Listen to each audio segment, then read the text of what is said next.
করে তারা আমাদের সম্মুখের সামনে মা বলতে দাঁড় করিয়ে বিভিন্ন অজস্র বিশ্রী ভাষায় মেয়েদের যৌনাঙ্গ নিয়ে বিশ্রী ভাষায় গালিগালাজ করে তারা বলে ছিঁড়ে ফেলবে।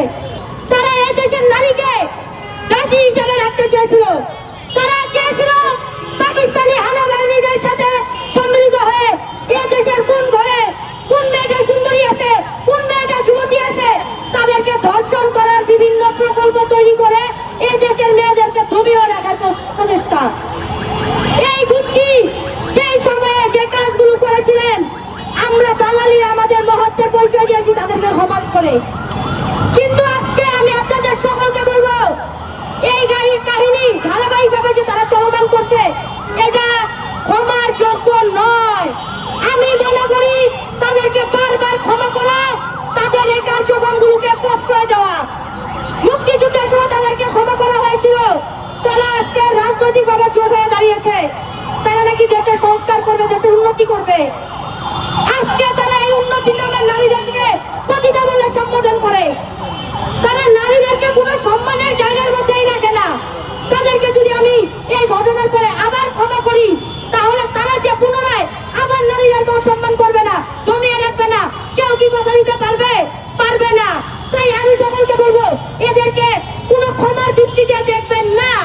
আগামী নির্বাচনে 12 তারিখ আপনারা তাদেরকে ভোটের মাধ্যমে শাস্তি দিবেন, কাউকে ক্ষমার দৃষ্টিতে আপনারা দেখবেন না।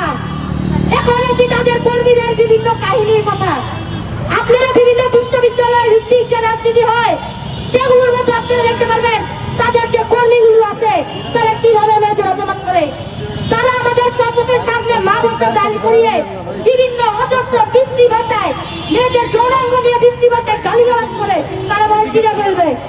এই লোকগুলো কিভাবে মেয়েদেরকে সম্মান করে এই দেশের নারী মমতা বাস্তবায়ন করবে, নারীদেরকে সম্মান দিবে?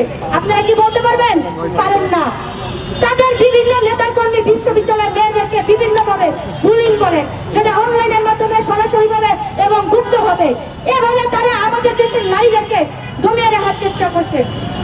একজন নারী হয়ে থাকে একজনের মা, একজনের স্ত্রী, একজনের বোন, আরো বিভিন্ন সম্পর্কে। এই নারীদেরকে যথেষ্ট সম্মান করা প্রতিটা পুরুষের দায়িত্ব। সে একজন পুরুষ হয় না, সে মানুষের কাতারেই বলে না আমি বলে মনে করি, তারপরে তো সে পুরুষ হবে। তার ঘরে তো বউ আছে, তার স্ত্রী সেও তো কোন একটা